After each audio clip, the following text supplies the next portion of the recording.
From the national newsroom of the Canadian Press, I'm McKee. A day after being excused from the House of Commons after calling Prime Minister Justin Trudeau a wacko, Conservative leader Pierre Poilievre was back in his usual seat Wednesday and offered no apologies for his remark.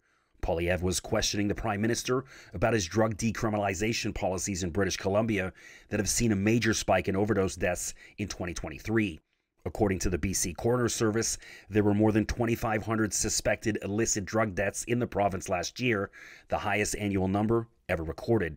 Canada's Minister of Foreign Affairs, Mélanie Joly, called for decorum in the House and says Poilievre needs to stop acting like a child. Canadians expect us to work, to deliver for them, and not to act as children, and the leader of the opposition needs to stop acting as a child. NDP leader Jagmeet Singh ended speculation his party would pull out of its supply and confidence agreement with the Liberals by finally agreeing to support the government's budget that was laid out by Finance Minister Chrystia Freeland back on April 16th. Singh said he needed time to digest information included in the budget, but is ultimately voting in favor of it because he supports some shared initiatives, which includes creating a national school lunch program, providing free birth control and diabetes medicine for anyone with a health card. Well, what we're saying is we're going to be voting in favor of the budget, but we have serious concerns and we're going to continue to make sure this government is held to account. I've received some openness to fixing the problems that I've outlined. And so I want to make sure the government follows through on those things. In New York City, police officers in riot gear stormed a Columbia University building being occupied by pro-Palestinian protesters and arrested dozens of people. The Ivy League students had seized an administrative building at Columbia a day earlier in protest of the Israel-Hamas war, and it even provided a list of demands in order to prolong the protest, which were eventually denied by authorities prior to arrests. An NYPD spokesman said he had no immediate reports of injuries to police or protesters.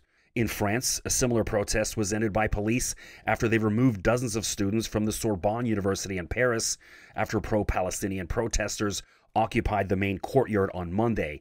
About 50 protesters unveiled a giant Palestinian flag and chanted slogans in support of Palestinians in Gaza before police entered the university grounds and removed them.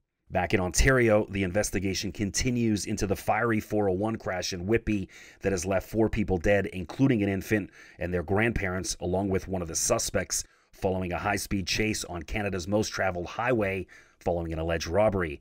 SIU is now involved in the investigation, which saw the vehicle enter the eastbound lanes of Highway 401, but traveling westbound prior to the crash. Audio was released by Ontario Provincial Police of one of their officers expressing concern that someone is going to get hurt. Just want to make sure the Durham sergeant's aware that they're driving the opposite direction.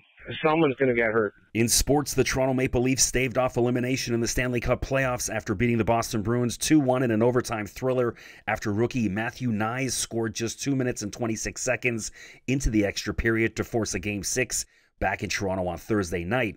Leafs head coach Sheldon Keefe said the team will need a similar effort tomorrow in order to keep their season alive. We just have to accept and recognize there's only one way for us to win and play in the playoffs, and that's how we played last night. And that's the approach that we had, and no matter what the venue is, that's how you need to play. That's what's required.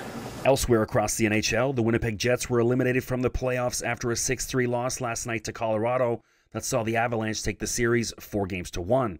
The Vancouver Canucks missed their opportunity to close out their series against Nashville after a 2-1 loss last night. However, the Canucks still hold a 3-2 series lead and will try their luck again Friday in Nashville, while the Edmonton Oilers hold a commanding 3-1 series lead against the Los Angeles Kings, who play tonight in Edmonton at the Rogers Centre with the series on the line. From the Canadian Press, I'm McKee. Thanks for listening. Don't forget to follow and subscribe. For more of today's top stories, visit thecanadianpressnews.ca.